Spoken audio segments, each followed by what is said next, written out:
पूरे blood temple में इतने वायलेंट स्पेस फ्लक्चुएशंस और रायट्स हो रहे थे। अब तक इस लेवल का स्पेस फ्लक्चुएशन सिर्फ चू लिन ही ट्रिगर कर पाया था। अनगिनत लोग अलग अलग इरादों के साथ चू लिन की तरफ देख रहे थे। कुछ लोग क्यूरियस थे। वो चू लिन के लेजेंडरी डीड्स और प्रिजन यान स्टार की पावर से अट्रैक्ट होकर आए थे, क्योंकि अब उनके बीच एक भयानक वॉर होने वाली थी। कुछ लोग लालची थे। चू लिन के पास बहुत सारा ट्रेजर था और अब वो 5 एलिमेंट सेक्ट का इनहेरिटेंस भी लेकर घूम रहा था। जिसे भी ये मिल जाता वो ब्लडी अरीना में छा जाता। ज्यादातर लोग तो बस दूसरों की बर्बादी का तमाशा देखना चाहते थे। उन्हें पता था कि ट्रेजर उनके हाथ नहीं आने वाला, इसलिए वो चू लिन को हारते और गिरते हुए देखना चाहते थे। इस लड़के की किस्मत इतनी अच्छी कैसे हो सकती है? ये लोग अपने दिल में बहुत जलन दबाए बैठे थे। स्पेशल फ्लक्चुएशन जल्दी ही रुक गया और हवा में 2 फिगर्स स्टेबलाइज हो गए। इस पल पूरी सिटी में सन्नाटा छा गया। पर्पल मून के चेहरे पर एक हल्की सी स्माइल आ गई। यार, मैं तुम्हें इतने लंबे टाइम से फॉलो कर रही हूं। तुम्हारे साथ हर जगह बस ट्रबल ही मिलता है। चू लिन ने आंखें घुमाई। हाँ, सारा ब्लेम मुझ पर डाल दो, लेकिन अगर तुम्हें मौके चाहिए तो बिना ट्रबल के ये पॉसिबल नहीं है। पर्पल मून ने नीचे देखा और फ्राउन किया। नीचे जो 2 लोग हैं वो श्वानजिंग के सेकंड स्टेज पर हैं, बल्कि वो जल्दी ही थर्ड स्टेज पर भी ब्रेक थ्रू कर सकते हैं। चू लिन ने सिर हिलाया। सामने वाले उसे ऐसे घूर रहे थे जैसे अगले ही सेकंड उसकी लाश ठंडी पड़ने वाली हो। हा, सच में ये दोनों मरने वाले हैं, फिर भी कितने शांत दिख रहे हैं। सेन्यान ने कदम आगे बढ़ाया। वो हवा में खड़ा था और उसकी पूरी बॉडी पर मैग्मा बह रहा था। क्वांग लियांग की बॉडी काफी भारी भरकम थी, फिर भी वो हवा में तैरते हुए सेन्यान के साथ खड़ा हो गया। Prison Yan star Senyan, prison fire star Kuang Liang. Chu Lin ने सिर्फ अपना नाम बताया, अपने क्लैन का नहीं। Purple moon.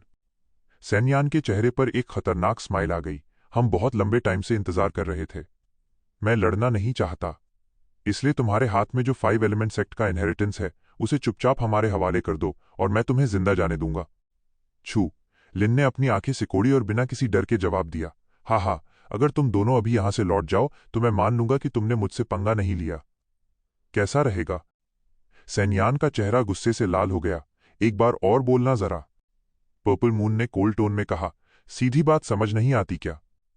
दफा हो जाओ। पर्पल मून ने झटके से अपनी ब्लेड निकाली। आसमान में बिजली कड़कने लगी और तेज हवाएं चलने लगीं। उसका हमला पहले से कहीं ज्यादा तेज और शार्प था। आसमान गूंज उठा। आसमान की बिजली और पर्पल मून की ब्लेड से निकलने वाली रोशनी आपस में मिल गई। ऐसा लगा जैसे पूरी दुनिया थंडर के डोमेन में बदल गई हो। ब्लडी सिटी के लोग हवा में खड़े उन दोनों को हैरानी से देख रहे थे। उस कड़कती बिजली में चमकती शार्प ब्लेड ने सबको शॉक कर दिया था। सेन्यान और क्वांग लियांग भी अंदर से थोड़ा सीरियस हो गए। उनके चेहरों का मजाक अब गायब हो चुका था। उन्हें समझ आ गया कि ये दोनों सिर्फ ट्रेजर के दम पर उड़ने वाले लोग नहीं हैं, बल्कि इनके पास असली स्किल्स हैं। Purple core clan. सेन्यान थोड़ा सरप्राइज हुआ, फिर उसे समझ आया कि सामने खड़ी लड़की का बैकग्राउंड कोई मामूली नहीं है। अच्छा, तो ये बात है। लेकिन हम प्रिजन यान स्टार से हैं, जो एक एक्सट्रीमली ईविल प्लैनेट है।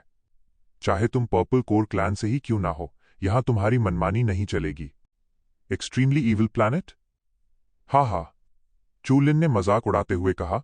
तुम्हें क्या लगता है, तुम्हारी एक धमकी से हम अपनी मेहनत से हासिल किया हुआ इनहेरिटेंस तुम्हें दे देंगे? औकात में रहो। पूरी सिटी में अचानक सन्नाटा छा गया। यहां बैटल देखने की हिम्मत करने वाले लोग कोई कमजोर नहीं थे। उन्हें हवा में गूंजती आवाजें साफ सुनाई दे रही थीं। छू लिन की बात सुनकर सबने एक साथ अपनी सांसें रोक लीं। सबने सुना था कि छू लिन हमेशा रेकलेस रहता है। आज वो सच साबित हो गया। एक एक्सट्रीमली ईविल प्लैनेट के लोगों के सामने भी वो इतने एटीट्यूड से बात कर रहा था। सेन्यान का चेहरा एकदम शांत था, लेकिन उसकी आंखों में गुस्सा था। तुम्हारी बातें बड़ी इंटरेस्टिंग हैं, लेकिन बहुत जल्दी तुम्हें अपने इन शब्दों पर पछतावा होगा। अगले ही पल सेन्यान के चेहरे से स्माइल गायब हो गई। उसने अपने हाथ खोले और उसकी बॉडी से फ्लेम्स बाहर निकलने लगीं। उस भयानक गर्मी से ऐसा लग रहा था जैसे आसपास की हर चीज जलकर राख हो जाएगी। हम्फ। पर्पल मून ने तेजी से अपनी ब्लेड घुमाई और सीधा सेन्यान की तरफ स्टैब किया। एक तेज आवाज गूंजी। ब्लेड सीधे ग्रेनेड से जाकर टकराई। क्वांग लियांग के चेहरे पर दर्द साफ झलक रहा था। ये लड़की नॉर्मल नहीं थी। उसकी ब्लेड बहुत शार्प थी। क्या उसने इनहेरिटेंस का कोई हिस्सा डाइजेस्ट कर लिया था? उसे सच में चोट लगी थी। मेरे रास्ते में आने की कोशिश कर रहे हो? पर्पल मून की पर्पल आंखों में गुस्सा भर गया। तो फिर पहले मैं तुम्हें ही मारूंगी। Purple blade cross cut. Kuang Liang की ग्रेनाइट बॉडी पर 2 स्पार्क्स चमके। ब्लेड सीधा पत्थरों को चीरती हुई लगभग उसके मांस तक धंस गई। सेन यान की बॉडी पर आग और भड़क उठी। वो सामने खड़े चू लिन को घूर रहा था। साउथ ईस्ट का सोकॉल्ड ओवरलॉर्ड आखिर है क्या? मैंने उसे जिंदा जला दिया था। तुम मेरे सामने कितनी देर टिक पाओगे? छू लिन अपनी जगह से बिल्कुल नहीं हिला। मैंने सुना है कि तुम ब्लडी लिस्ट में हो। अगर मैं तुम्हें मार दूं तो क्या मैं ब्लडी लिस्ट में एंटर कर जाऊंगा? सेन यान के माथे पर लपटें तेज हो गईं। उसकी पूरी बॉडी एक भयानक आग से भर गई। लड़के, तू सच में पागल है, लेकिन एक मरे हुए इंसान के तौर पर तू यहां से कुछ भी लेकर नहीं जाएगा। Prison fire. सेन यान ने अपने हाथों से प्रेशर डाला। बिना किसी वार्निंग के छू लिन की बॉडी पर आग का एक गोला जोरदार धमाके के साथ फट गया। प्रिजन फायर की खासियत ही जलना था। अगर कोई इसे बुझाने के लिए अपनी जीन एनर्जी भी यूज करता तो ये आग और भी ज्यादा भड़क उठती। सेन यान ने स्मर्क किया। बेवकूफ। उसने जानबूझकर चू लिन को बातों में उलझाया था ताकि वो उसके अटैक को नोटिस न कर पाए। अब छू लिन पर अटैक हो चुका था, उसका मरना तय था। जैसे ही आग हटी, सेन यान ने फ्राउन किया। उसने देखा कि चू लिन की पूरी बॉडी व्हाइट गोल्ड से ढकी हुई थी। प्रिजन फायर उस व्हाइट गोल्ड पर धीरे धीरे फैली, लेकिन कोई असर नहीं कर पाई। आखिर में वो आग बुझकर हवा में गायब हो गई। चू लिन का दिमाग उसे लगातार अलर्ट कर रहा था। ये फ्लेम जीन एनर्जी को जला देती है, थोड़ा केयरफुल रहना। समझ गया? तुम सेन यान की आंखें फटी की फटी रह गईं। उसने हैरानी से पूछा, क्या ये 5 एलिमेंट सेक्ट का इनहेरिटेंस है? तुमने इतनी जल्दी इसे मास्टर कैसे कर लिया? छू लिन ने मुस्कुराते हुए कहा, क्या ये मुश्किल था? मुझे लगा मेरी तरह तुम भी इसे तुरंत सीख सकते हो। सेन यान एकदम सन्न रह गया। वो बस आंखें फाड़े उसे घूरता रहा, उसके मुंह से एक शब्द नहीं निकला। और हां, छू, लिन ने हंसते हुए कहा, तुम्हारे साथी की हालत देखकर लग रहा है कि वो अब और नहीं टिक पाएगा। Clink clink. पर्पल मून की स्पीड बहुत ज्यादा तेज थी। उसकी ब्लेड एक के बाद एक लगातार हमले कर रही थी। कुआंग लियांग की भारी बॉडी के पास खुद को डिफेंड करने का कोई मौका नहीं था। उसकी बॉडी के पत्थर टुकड़े टुकड़े होकर कट रहे थे। कई जगहों पर पत्थरों के साथ खून भी रिस रहा था और एक एक बूंद करके जमीन पर गिर रहा था। बकवास बंद कर, सेन यान ने गुस्से में कहा। मुझे उम्मीद है कि थोड़ी देर बाद भी तेरे चेहरे पर यही एटीट्यूड रहेगा। कुआंग लियांग। सेन यान ने उस ग्रेनाइट जैसे मजबूत आदमी को आवाज लगाई। अगले ही पल उन दोनों की बॉडी का मोमेंटम अचानक बढ़ गया। वो पहले से कई गुना ज्यादा खतरनाक लग रहे थे। गुड़ गुड़। सेन यान की बॉडी पर बहने वाला मैग्मा उबलने लगा था। उसमें से बुलबुले उठ रहे थे और उसकी पूरी बॉडी एक लाल उबलते हुए मैग्मा फ्लूइड में बदल गई। चू लिन ने हल्की सी अपनी भौहें उठाईं। Magical martial arts? हाँ। सेन यान की आवाज अब जलते हुए कोयले जैसी भारी और डरावनी हो गई थी। सरप्राइज मिला या नहीं? अब मर, जुएयन जू जैंग। सेन यान तेजी से आगे बढ़ा और उसने एक के बाद एक कई जोरदार पाम स्ट्राइक्स कर दिए। चू लिन, तुमने हमें अपनी मैजिकल मार्शल आर्ट्स यूज करने पर मजबूर कर दिया है। तुम अपनी पूरी जिंदगी इस बात पर गर्व कर सकते हो। आग का समंदर उफनने लगा। सेन यान आग की लहरों के बीच बेखौफ और पूरे एटीट्यूड के साथ खड़ा था। अगले ही पल वो आग का समंदर हवा में सिकुड़ने लगा और आसमान में आग से लिपटा एक विशाल जायंट खड़ा हो गया। बूम! उस फ्लेम जायंट ने जमीन पर कदम रखा और आसपास की हवा उबलने लगी। यहां तक कि जीन एनर्जी में भी जलने वाली गर्मी महसूस होने लगी। ये सब कुछ ही सेकंड्स में हुआ। सेन यान की बॉडी बड़ी होने के साथ साथ चू लिन की तरफ आने वाली उसके पाम स्ट्राइक की हवा और भी ज्यादा खतरनाक हो गई थी। रोर! कुआंग लियांग ने भी जोर से दहाड़ लगाई। उसकी बॉडी से मैग्मा बाहर निकला और तेजी से ठंडा होने लगा। कुआंग लियांग के ऊपर ग्रेनाइट की एक मोटी लेयर चढ़ने लगी। उसके बाल, आंखें, चेहरा और बाकी सारे ह्यूमन फीचर्स छुप गए। अब वो पूरी तरह पत्थरों से बना हुआ लग रहा था और उसकी बॉडी से एक पहाड़ जैसी भारी एनर्जी निकल रही थी। एक नज़र में ही कुआंग लियांग अब एक पहाड़ जैसा स्टोन जायंट बन चुका था। सेन यान का पाम अटैक चू लिन तक पहुंच चुका था। उस फ्लेम स्टॉर्म और हीट वेव के आते ही चू लिन की टाइटेनियम बॉडी गर्म होने लगी। एक तेज दहाड़ गूंजी। आग चू लिन से टकराई और उसे पूरी तरह निगलती हुई नीचे की तरफ बढ़ गई। चू लिन के नीचे मौजूद बिल्डिंग्स और जमीन उस आग के समंदर में तबाह हो गए और वहां से चीख पुकार मचने लगी। फायर ड्रैगन आ रहा है, भागो! बचाओ! दूसरी तरफ पर्पल मून की स्पीड काफी तेज थी, लेकिन अपनी शार्प ब्लेड से उस स्टोन जायंट को काटने की उसकी एफिशिएंसी लगातार कम होती जा रही थी। रोज नदी किनारे चलने वाले के जूते कभी न कभी तो गीले होते ही हैं। आखिरकार उस स्टोन जायंट कुआंग लियांग को मौका मिल ही गया। मर जा! कुआंग लियांग के हाथ में हजारों किलो की ताकत थी। उसका हाथ हवा को चीरता हुआ निकला और हवा में उड़ती पर्पल मून को जोर से जा लगा। धमाका हुआ। वहां दो भारी धमाके हुए। पहला तब हुआ जब चू लिन आग के समंदर में फंस गया, और दूसरा तब जब क्वांग लियांग के जायंट स्टोन हैंड ने पर्पल मून को मारा। इसके बाद पूरी सिटी में हैरानी और अफसोस की आवाजें गूंजने लगीं। इस तरह की मैजिकल मार्शल आर्ट्स के अटैक के सामने श्वानजिंग के सेकंड स्टेज के फाइटर्स भी अगर आ जाएं तो उनका जिंदा बचना बहुत मुश्किल था। लेकिन उनका ये अफसोस ज्यादा देर नहीं टिका। उन्होंने देखा कि छू लिन उस आग के बीच बिल्कुल सही सलामत खड़ा था। ऐसा लग रहा था जैसे सामने वाले का अटैक उस पर बिल्कुल बेअसर रहा हो। ये नज़ारा देखकर हर कोई शॉक था। वो श्वानजिंग के सेकंड स्टेज के टॉप लेवल की मैजिकल मार्शल आर्ट्स थी। छू लिन ने उस बॉम्बार्डमेंट को कैसे बेअसर कर दिया। सबने गहरी सांस ली और छू लिन को ऐसे देखने लगे जैसे वो कोई मॉन्स्टर हो। हवा का तेज झोंका आया। आग धीरे धीरे गायब हो गई और छू लिन हवा में बिना हिले खड़ा रहा। उसकी बॉडी पर मौजूद पेल गोल्ड कलर के अलावा उस पर एक खरोंच तक नहीं थी। मैजिकल मार्शल आर्ट्स, छू लिन ने मुस्कुराते हुए कहा। लगता है इसमें अभी भी थोड़ी कमी है। क्या? सेनयान ने अपनी भौहें सिकोड़ी। उस फायर पाम में उसकी 60 से 70% ताकत थी, फिर भी वो चू लिन को जला नहीं पाया। लोग अभी छू लिन के आग से सही सलामत निकलने पर शॉक्ड ही थे कि दूसरी तरफ से एक जोरदार चीख सुनाई दी। जब उन्होंने मुड़कर देखा तो उस जायंट हाथ से उड़ने वाली धूल छंट चुकी थी। पर्पल मून ने अपनी पतली सी बॉडी के साथ उस जायंट स्टोन के हाथ में अपनी ब्लेड घोंप दी थी। ब्लेड पूरी तरह पत्थर के अंदर धंस चुकी थी और वो दोनों हवा में एकदम फ्रीज हो गए थे। ब्लेड के बेस से थोड़ा खून रिस रहा था। हालांकि उस ग्रे पत्थर पर लाल रंग ज्यादा साफ नहीं दिख रहा था, लेकिन इससे एक बात तय हो गई थी। अपनी मैजिकल स्किल्स यूज करने के बाद भी स्टोन जायंट का डिफेंस टूट चुका था। तू मरना चाहती है? उस स्टोन जायंट ने गुस्से में अपना हाथ पीछे खींचा और पर्पल मून पर पहले से भी ज्यादा भारी हमला कर दिया। वो पूरी तरह पागल हो चुका था। मौत तो तूने खुद चुनी है। पर्पल मून की मीठी आवाज में एक कोल्डनेस थी। Thunder shadow moon flash. बिजली चमकी और आसमान गूंज उठा, लेकिन उस रोशनी में चमकने वाली बिजली से भी ज्यादा शार्प उसकी ब्लेड थी। डिंग! जैसे ही ब्लेड उस पत्थर से टकराई, एक भयानक एनर्जी फ्लक्चुएशन चारों तरफ फैल गई। आसपास का स्पेस कुछ सेकंड्स के लिए काले वैक्यूम में बदल गया और अगले ही पल टूटकर बिखर गया। पर्पल मून के पतले हाथों से एक भयानक ताकत बाहर निकली जो उसकी स्लेंडर बॉडी से बिल्कुल मैच नहीं कर रही थी। उसकी लवेंडर आंखों में खून सवार था और सिर्फ किलिंग इंटेंशन साफ झलक रहा था। ज़ैंग! स्टोन जायंट के हाथ में कई मीटर्स गहरा कट लग गया था। उस लंबे और गहरे घाव से खून बहने लगा। वो सकता ग्रेनाइट अब टोफू की तरह कट चुका था। पत्थर और खून आपस में मिलकर कीचड़ बन गए और हवा के साथ नीचे गिरने लगे। अनगिनत लोगों की आंखें खौफ से फटी रह गईं। उन्होंने अपनी आंखों से देखा कि क्वांग लियांग, जो एक भारी भरकम स्टोन जायंट बन चुका था और मैजिकल मार्शल आर्ट से कवर था, उसका हाथ पर्पल मून ने बीच से आधा काट दिया था। स्टोन जायंट बुरी तरह चीख पड़ा। उसका डिफेंस कमाल का था, लेकिन एक आम इंसान की तरह वो भी इस दर्द को बर्दाश्त नहीं कर पाया।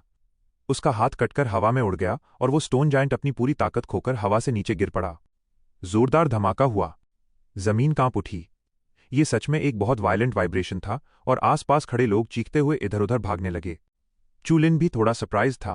पर्पल कोर क्लान की मेहनत और 5 एलिमेंट सेक्ट के इनहेरिटेंस ने मिलकर पर्पल मून को इतनी भयानक पावर दे दी थी। क्या हुआ? लगता है तुम्हारे साथी की हालत मेरे साथी से काफी खराब है। छू लिन ने स्मर्क किया और अपने सामने खड़े उस लावा जायंट को देखने लगा। मैग्मा जायंट की बॉडी से गर्म गैस बाहर निकली। बहुत बकवास हो गई।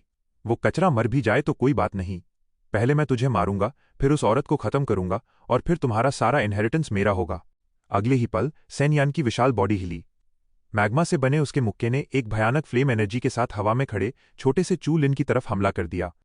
चू लिन ने तुरंत अपनी ब्लड स्टैब्स उठाई। उसकी परछाई पलक झपकते ही गायब हुई और उसने सीधा उस विशाल बॉडी के कॉन्सेंट्रेशन पॉइंट पर एक शार्प अटैक कर दिया। Puff puff puff puff puff. हा, ये मैग्मा की बॉडी है। तेरा सारा डैमेज मेरी जीन एनर्जी आसानी से अब्जॉर्ब कर लेगी। अपने इन छोटे मोटे अटैक से तू मेरा मुकाबला करने की सोच रहा है। सेन्यान घमंड और मजाक उड़ाते हुए जोर से हंसा। छू लिन के दिमाग में बात एकदम साफ थी। एलिमेंट से बनी बॉडी बहुत बड़ी बात है क्या? मैं भी देखता हूं कि तुम्हारे पास कितनी जीन एनर्जी है। Titanium body shop. छू लिन ने अपनी एक उंगली आगे की। उसकी उंगली के टिप पर एक खौफनाक ठंडक चमक उठी, जैसे वो आसानी से आसमान को भी चीर सकती हो।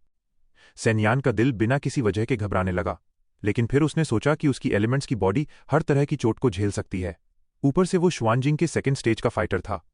तो क्या उसे छू लिन जैसे लड़के से डरने की जरूरत थी? वो ईविल प्लैनेट का जीनियस था। शुआ! हैरानी के बीच ही सेन्यान का सीना कटकर खुल गया और उस शार्प रोशनी ने सीधा उसकी छाती को 2 हिस्सों में चीर दिया। जीन एनर्जी तेजी से कम होने लगी और वो मैग्मा वापस जुड़ने के लिए उफनने लगा। Prison fire clouds. सेन्यान तेजी से पीछे हटा और उसने आगे की तरफ आग उगल दी। उसी वक्त उसकी कमर में एक तेज दर्द उठा और उसकी बॉडी कमर से कटकर 2 हिस्सों में बंट गई। कुछ ही सेकंड्स के अंदर वो कटकर 4 टुकड़ों में बंट चुका था। चू लिन की उंगलियों के टिप्स किसी चाकू की तरह थे। 1 दर्जन से ज्यादा बार काटने के बाद सेन यान दर्जनों लावा टुकड़ों में बंट गया। वो टुकड़े धीरे धीरे रेंगते हुए अलग अलग हिस्सों में बदल गए, जिनमें से एक दाहिने हाथ पर पैर निकल आए थे। वो लावा विलेंस अब खुश नहीं थे। उनका खुद का बॉम्बार्डमेंट चू लिन का डिफेंस नहीं तोड़ पा रहा था, लेकिन सामने वाले ने उसे आसानी से दर्जनों टुकड़ों में काट दिया था। चू लिन जैसा जीनियस उनके प्लैनेट को पूरी तरह क्रश कर रहा था। चू लिन की उंगलियों से निकलने वाली शार्प रोशनी कम हुई और एक सिल्वर लाइट वाले ब्राइट स्पार्क में बदल गई। अब तुम्हें ऊपर भेजने का टाइम आ गया है। Vanishing thunder. दर्जनों लावा विलेंस पूरी कोशिश करके सेंटर में इकट्ठा होने लगे। उनका डिफेंस पावर अब ज्यादा स्ट्रांग था, लेकिन अब वो जो भी कर लें सब बेकार था। बैंग।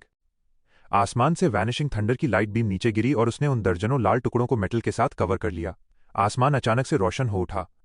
सैन्यान की डरी हुई आंखों के सामने उसकी वो घमंड से भरी लावा बॉडी पूरी तरह खत्म हो गई। एक जोरदार गड़गड़ाहट गूंजी।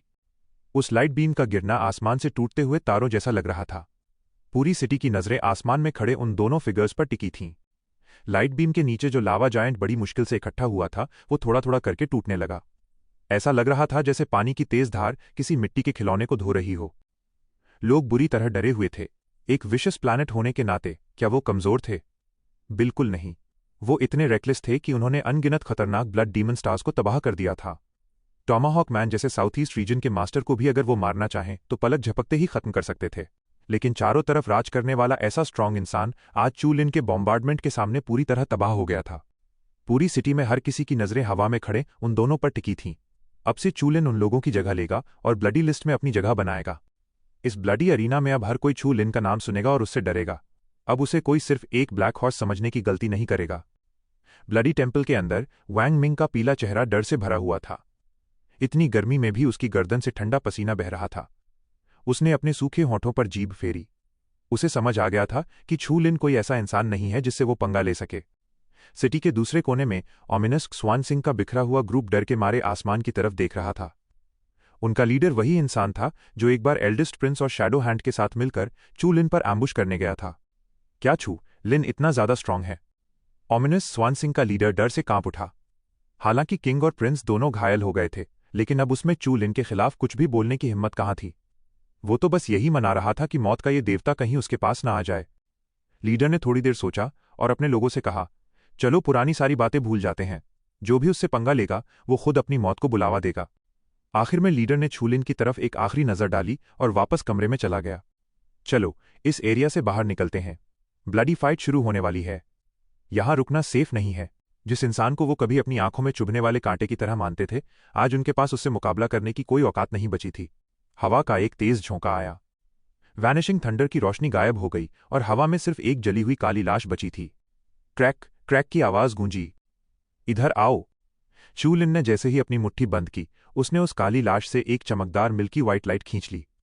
हवा में कुछ पल घूमने के बाद 5 एलिमेंट सेक्ट का वो इनहेरिटेंस सीधा उसके हाथ में आ गया। हा हा। चू लिन के दिमाग में उस कार्टून रोबोट की आवाज गूंजी।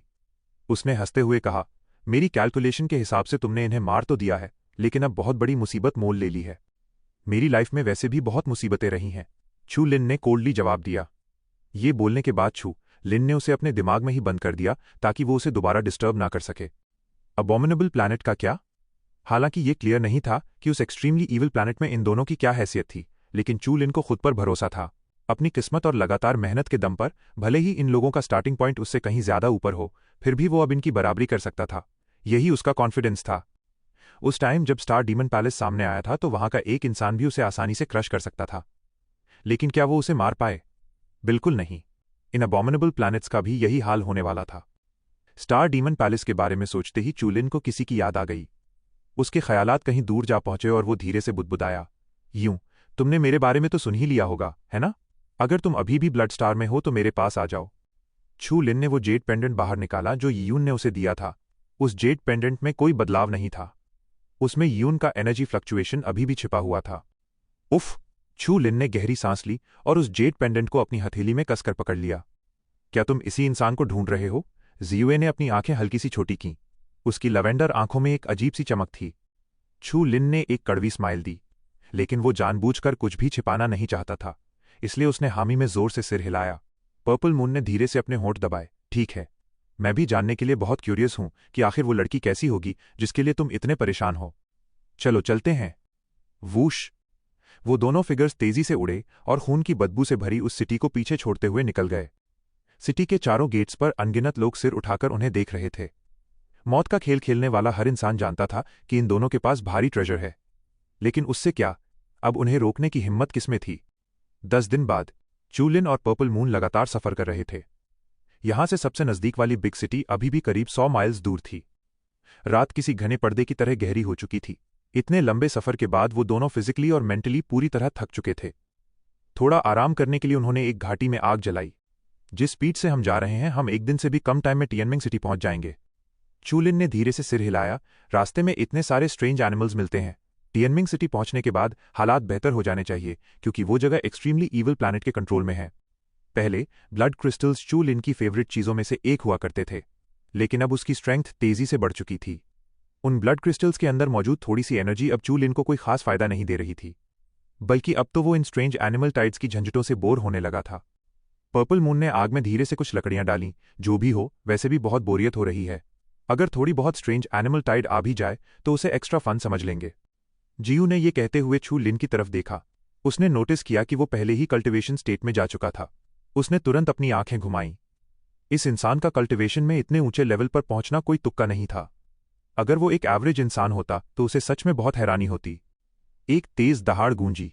दूर पहाड़ों में वाइल्ड एनिमल्स की दहाड़ फिर से गूंज उठी। जियूए ने जम्हाई ली। अगर अपनी मौत ढूंढने वाले ये स्ट्रेंज एनिमल्स सच में उनके पास आने की हिम्मत करते तो वो भी आराम से इन एक्सोटिक एनिमल्स के टेस्टी गोश्त का मजा लेती। कोई आ रहा है। जीयूआई का 3 डायमेंशनल वर्चुअल शैडो चूलिन की आंखों के सामने आ गया।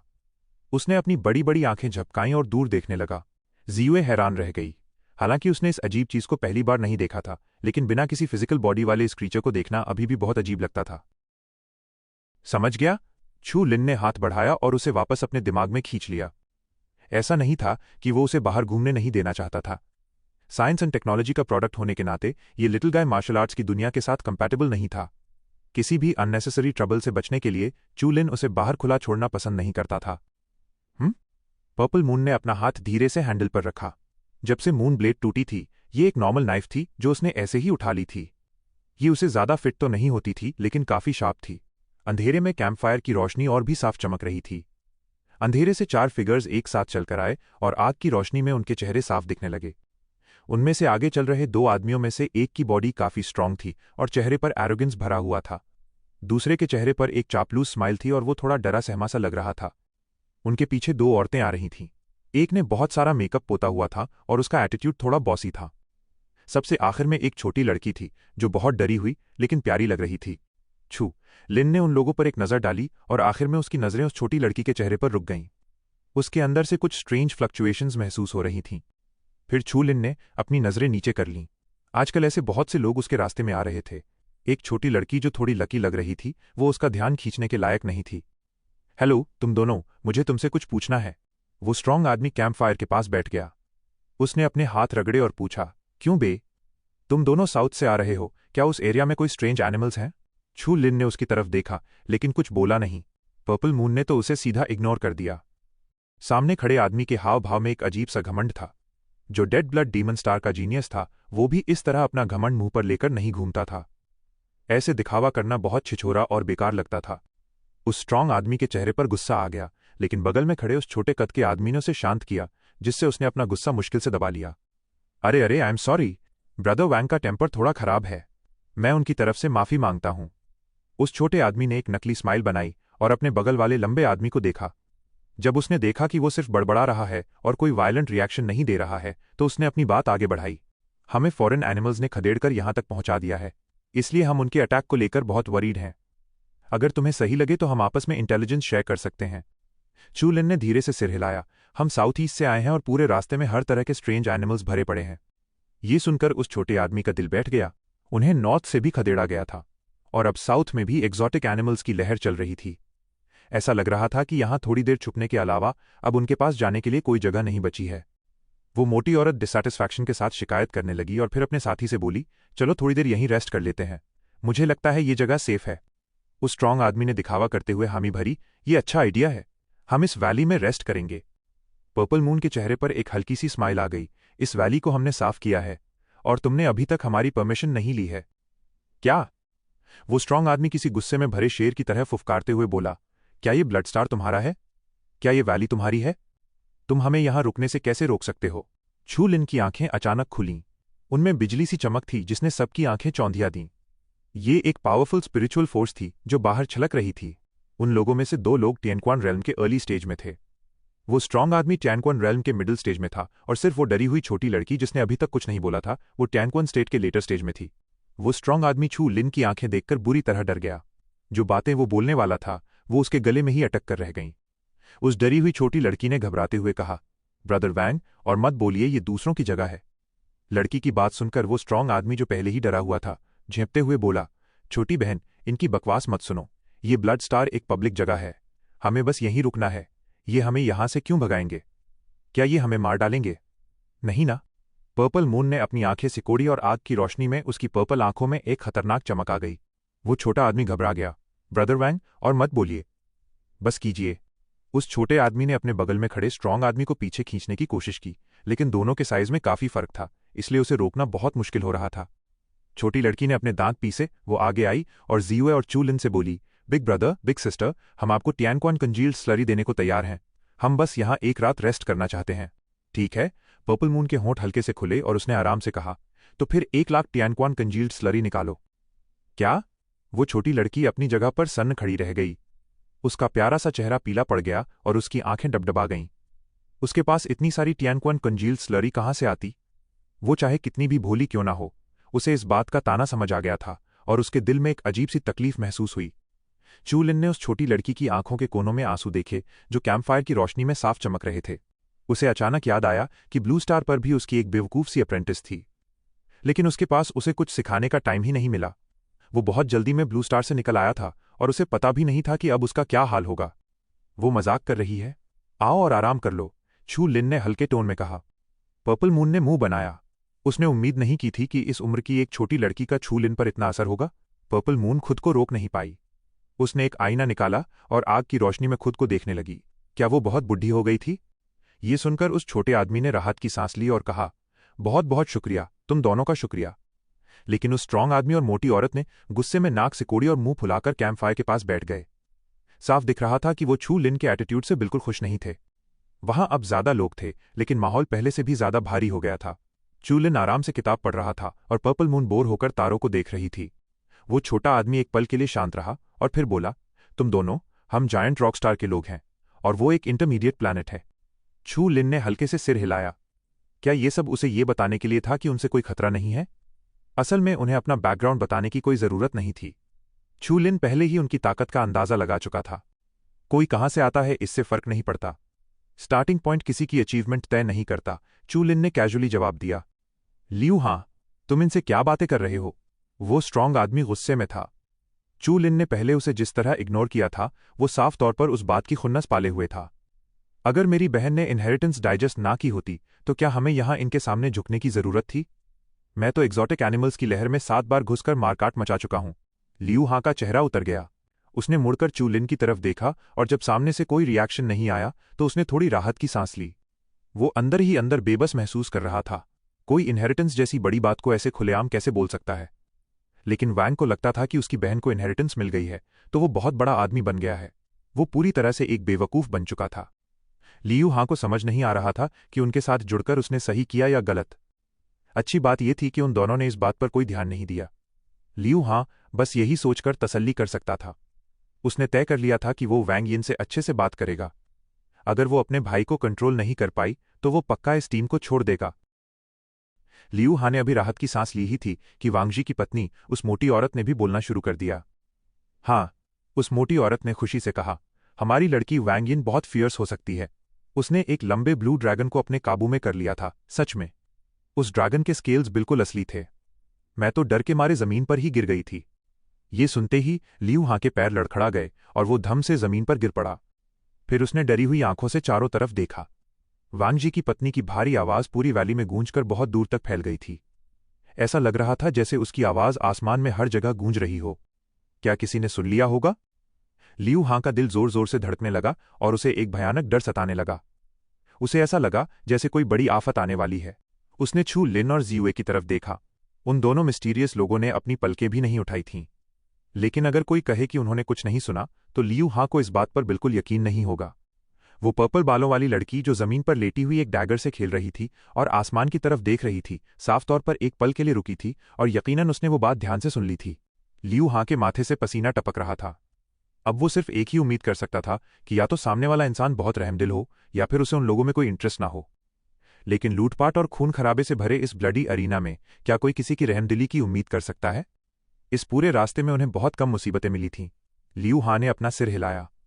वांगजी का मुंह इतना चलता था, फिर भी वो अब तक जिंदा कैसे था, ये हैरानी की बात थी। छू लिन और जियुए को उन चारों से कोई मतलब नहीं था और वो आराम से अपना काम कर रहे थे। वांगजी ने छू लिन की तरफ एक हल्की सी नजर डाली और फिर और भी ज्यादा बेफिक्र होकर ऊंची आवाज में बातें करने लगा।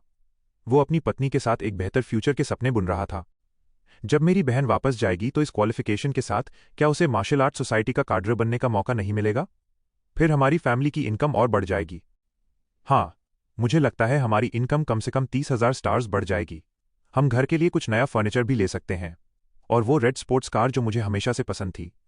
पिछली बार पेंग पेंग की माँ रोज आकर दिखावा करती थी, तो अब हम भी एक कार ले लेंगे। हमारे बेटे का एडमिशन भी अच्छे क्लासेस में करवा देंगे, 5,000 स्टार्स पर क्लास, सबसे बेस्ट वाली में। और वो बड़ा घर। रुको, मेरी बहन की एनुअल इनकम इतनी भी नहीं है कि हम इतना सब कुछ खरीद सकें। तो लोन ले लेंगे। वांग यिन अब मार्शल आर्ट्स की इनहेरिटर है। क्या एसोसिएशन उसे थोड़े पैसे उधार नहीं दे सकता? ये सब सुनकर लियू हां की भौहें और तन गईं। इस कपल को क्या हो गया है? एक मार्शल आर्टिस्ट होने के नाते वांग यिन के खर्चे बहुत ज्यादा थे। उसकी सब्सिडी तो उसकी खुद की कल्टिवेशन के लिए भी पूरी नहीं पड़ती, तो ये लोग इतने पैसे कैसे उड़ा सकते हैं? छू लिन किताब के पन्ने पलटते हुए चुपचाप सब सुन रहा था। ऐसा लग रहा था जैसे उनका प्लैनेट बहुत पीसफुल था या फिर वहां कभी कोई एलियन इन्वेजन नहीं हुआ था। तभी तो इस कपल के अंदर क्राइसिस की कोई सेंस नहीं थी। उनकी स्ट्रेंथ भी खास नहीं थी और पता नहीं वो अब तक कहां छुपते आ रहे थे। वांगजी और उसकी पत्नी ने थोड़ी देर और प्लान किया, लेकिन उन्हें लग रहा था कि इतने पैसे काफी नहीं होंगे, इसलिए उन्हें लोन लेना ही पड़ेगा। लेकिन लोन लेने के लिए उनकी बहन की हाँ होना जरूरी था। छोटी बहन, वांगजी ने वांग यिन की तरफ बड़े प्यार और उम्मीद से देखा। छोटी बहन, तुम खुद बताओ, क्या मैं तुम्हें हमेशा अच्छे से ट्रीट नहीं करता? वांग यिन ने अपनी आंखें झपकाईं और सिर हिलाते हुए कहा, हाँ, लेकिन। वांगजी हंस पड़ा। बस तो फिर। छोटी बहन, जायंट रॉकस्टार वापस जाकर अपने भाई और भाभी के लिए थोड़ा और लोन ले लेना। हम अभी मुश्किल में हैं, तुम लोन लेने से मना नहीं कर सकती। वांग यिन ने अपने होंठ कस लिए।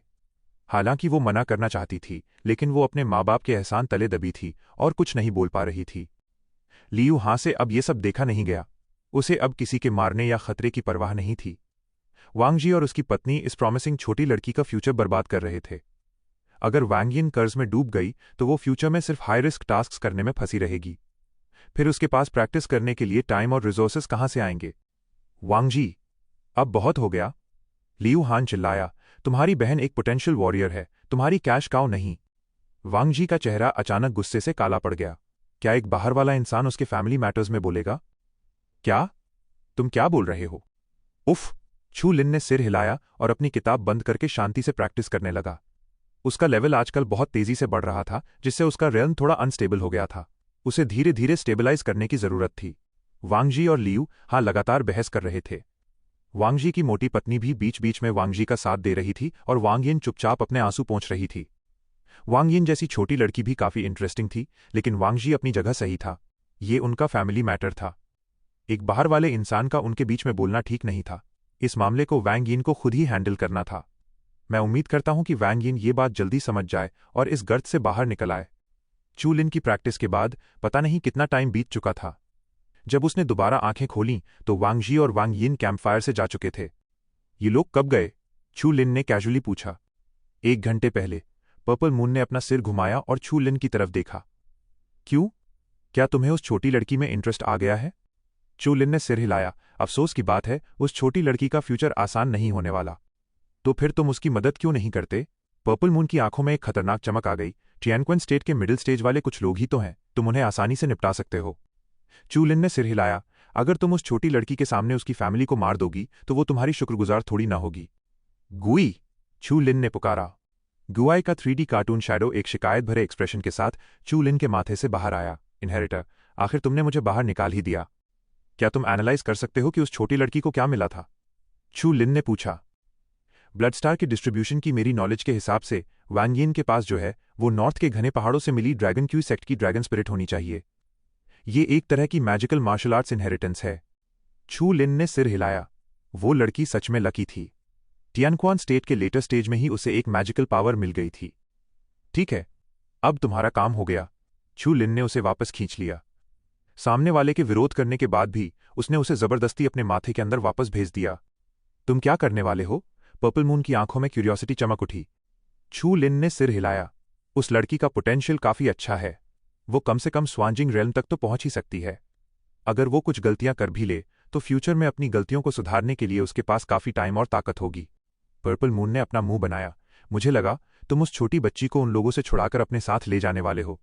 चू लिन ने अपना सिर रगड़ा। क्या मैं तुम्हें ऐसा इंसान लगता हूं जिसे फालतू की मुसीबतें पालना पसंद है? हाँ हाँ। पहाड़ों के बीच वांगजी और बाकी तीनों वैली से होते हुए संभलकर आगे बढ़ रहे थे और लियू हान उन्हें लीड कर रहा था। वो जाना तो नहीं चाहता था, लेकिन उसके अंदर अभी भी थोड़ी इंसानियत बाकी थी। वो नहीं चाहता था कि वांग यिन जैसी छोटी बच्ची वांगजी की फैमिली के हाथों बर्बाद हो जाए। इसलिए वो बीच बीच में वांग यिन को अपने पैरों पर खड़े होने और इंडिपेंडेंट बनने की सलाह दे रहा था। जाहिर सी बात है, लियू हां की इन बातों पर वांगजी उसे जोर जोर से गालियां और ताने ही दे रहा था। किसी की कमाई का जरिया काटना उसके माँ बाप को मारने जैसा था। वांगजी तो पहले ही मन लियू हां को मार चुका था। वांगजी आगे का रास्ता ढूंढ रहे लियू हान को कोडली घूर रहा था। अगर उसकी बहन ने उसे रोका ना होता तो वो इस घिनौने लियू हां को गालियां दे चुका होता। पहले उसने उसकी चापलूसी की थी, लेकिन अब वो उसे इग्नोर करके सीधा उसकी बहन की चापलूसी कर रहा था। कितनी अच्छी सोच थी उसकी। वांगजी का मूड इस वक्त बहुत कॉम्प्लिकेटेड था। वो मन ही मन चाह रहा था कि सामने से कोई स्ट्रेंज एनिमल निकले और लियू हां को चबाकर मार डाले। लेकिन ये स्ट्रेंज बीस्ट बहुत ज्यादा स्ट्रांग या बहुत सारे भी नहीं होने चाहिए थे, वरना वो और बाकी सब भी मारे जाते। अच्छा होता अगर वो अर्ली टियानक्वान स्टेट के पीक और मिडिल टियानक्वान स्टेट के बीच का होता। किस्मत से ऐसी पॉसिबिलिटी बहुत कम थी। मोटी औरत ने जम्हाई ली। पहले स्ट्रेंज एनिमल्स ने उनका पीछा किया था, जिसकी वजह से वो अब तक ठीक से सो नहीं पाई थी। फिर उसने गुस्से में वांगजी को पीटना शुरू कर दिया। हम वैली में अच्छे से आराम कर रहे थे, हमें बाहर आने की इतनी जल्दी क्या थी? वांगजी के चेहरे पर एक चालाक लुक आया और उसने अपनी पत्नी के कान में फुसफुसाते हुए कहा, अरे वो कमीने लड़का लड़की, मैं साफ देख सकता हूं कि उस जानवर लियू हान की तरह वो भी हमारे फैमिली अफेयर्स में घुसना चाहते थे। मोटी औरत को अचानक बात समझ में आई और वो जोर से हंसी। उसकी आवाज पहाड़ों में गूंज उठी। मुझे लगता है वो हमारी बहन वांग यिन की इनहेरिटेंस से जल रहे हैं। Green dragon inheritance. ये बहुत इंटरेस्टिंग लगता है। फ्यूचर में मैं ड्रैगन स्पिरिट को अपने बेटे के साथ खेलने के लिए बाहर बुलाया करूंगी। वांगजी ने आगे कहा, मुझे लगता है वो आदमी बहुत सीरियस है। पक्का उसके मन में मेरी बहन वांग यिन को लेकर कुछ चल रहा है। वो ऐसे इंसान से शादी नहीं कर सकती। मोटी औरत और वांगजी अब अलग ही बातों में लगे थे। औरत ने अपनी बात बोलते हुए कहा, क्या तुम्हें लगता है ड्रैगन स्पिरिट किसी और को दी जा सकती है? क्या तुम चाहते हो कि बहन वांग यिन अपनी ड्रैगन सोल हमारे बेटे को दे दे? वांगजी की आंखें चमक उठीं। शायद। वो दोनों वांग यिन की तरफ मुड़े जो चुपचाप उनकी बातें सुन रही थी। मेरी प्यारी बहन, क्या ड्रैगन सोल ट्रांसफर की जा सकती है? मैं तुम्हारे साथ इतना अच्छा बर्ताव करता हूं, तुम एहसान फरामोश तो नहीं बनोगी ना? वांग यिन ने अपना मुंह खोला और उसकी आंखें फिर से डबडबा गईं। उसकी इनहेरिटेंस के हिसाब से एक बार ड्रैगन स्पिरिट सेक्ट की ड्रैगन स्पिरिट किसी की हो जाए तो उसे ट्रांसफर करना बहुत मुश्किल था। ऐसा सिर्फ तब हो सकता था जब ड्रैगन सोल का मालिक अपनी कल्टिवेशन छोड़ने को तैयार हो और अपनी आधी जिंदगी एक अपाहिज की तरह बिताने को तैयार हो। लियू हां रास्ता ढूंढने की कोशिश कर रहा था। वो इस अजीब कपल को और बर्दाश्त नहीं कर पाया। उसने गुस्से में कहा, अब बस भी करो, तुम लोग ये क्या बकवास कर रहे हो? वांगजी ने कोल्डली नाक से कोड़ी। वो फिर से अपना वही पुराना घिसा पिटा फैमिली थ्योरी वाला डायलॉग मारने ही वाला था। लेकिन जैसे ही उसने अपना मुंह खोला, उसे लगा जैसे किसी चीज ने उसका गला घोट दिया हो और उसकी छाती भारी हो गई। इनहेरिटेंस? Dragon soul? इंटरेस्टिंग। पहाड़ की ढलान पर दर्जनों लोग ऊपर से धीरे धीरे नीचे उतर रहे थे। उनके आगे चल रहे एक जवान लड़के के चेहरे पर एक बागी सा एटीट्यूड था। उसकी बॉडी से एक भयानक और भारी एनर्जी निकल रही थी जो सिर्फ श्वांजिंग रेल्म के स्ट्रॉन्ग फाइटर्स के पास ही हो सकती थी। उस भारी ऑरा की वजह से वांगजी की सांस रुकने लगी थी। उसने मुंह खोला लेकिन कुछ बोल नहीं पाया। ये सब इसी आदमी की वजह से था। ओह, उस जवान लड़के ने उन सबकी बातें सुन ली थीं। इतने कमजोर लोग रात के सन्नाटे में इतनी जोर से बातें करने की हिम्मत कर रहे थे। सच में बहुत हिम्मत वाले थे। कचरे का डिब्बा कहीं के। उस लड़के ने कोल्डली मुंह बनाया और उसके पैरों के नीचे से एक गायब वेव बाहर निकली। लियू हां और वांगजी को सिर्फ अपनी छाती पर एक जोरदार मुक्का महसूस हुआ। एक जोरदार धमाके के साथ वो दोनों हवा में पीछे की तरफ उड़े और उनके मुंह से खून निकल पड़ा। रुक जाओ, वांग यिन खड़ी हो गई। हालांकि वो डर से कांप रही थी और उसकी हाइट मुश्किल से 1.5 मीटर के आसपास थी, फिर भी वो हिम्मत करके अपने भाई और भाभी के सामने आकर खड़ी हो गई। उस अमीर कपड़ों वाले लड़के ने वांग यिन की पतली बॉडी को घूरा और उसकी आंखों में एक गंदा ख्याल आ गया। वो छोटी बच्ची सच में बहुत खूबसूरत थी। पास से देखने पर उस लड़के की आंखों का लालच और बढ़ गया। उस बच्ची की बॉडी में एक फ्लक्चुएशन हो रहा था जो पक्का किसी तरह की इनहेरिटेंस थी। वो लोग इधर उधर भाग रहे थे और उन्हें कोई ट्रेजर नहीं मिल रहा था, लेकिन अब सीधा उन्हें एक इनहेरिटेंस मिल गई थी। इसे कहते हैं किस्मत। बिना किसी मेहनत के इतना सब मिल गया। उसके मुंह से एक अजीब सी स्माइल निकली। छोटी बच्ची, मैं तुम्हें अपने साथ ले जा रहा हूं। वैली के अंदर थोड़ा आराम करने के बाद चू लिन और पर्पल मून अपने सफर पर वापस निकल पड़े। रोर, बूम, स्ट्रेंज एनिमल्स की टाइड फिर से आ रही है। चू लिन ने गहरी सांस ली। इन एक्सोटिक एनिमल्स को पूरी तरह से मारा नहीं जा सकता था और ना ही उनकी बॉडी से उन्हें सेंस किया जा सकता था। खासकर इंसेक्ट एनिमल्स इंसानों से कहीं ज्यादा तेजी से रिप्रोड्यूस कर सकते थे। इसका मतलब था कि इंसानों और उनके बीच अगर एक ही लेवल की बैटल हो तो इंसानों को एक के बदले 100 का नुकसान झेलना पड़ता। कुल मिलाकर सारा नुकसान सिर्फ इंसानों का ही था।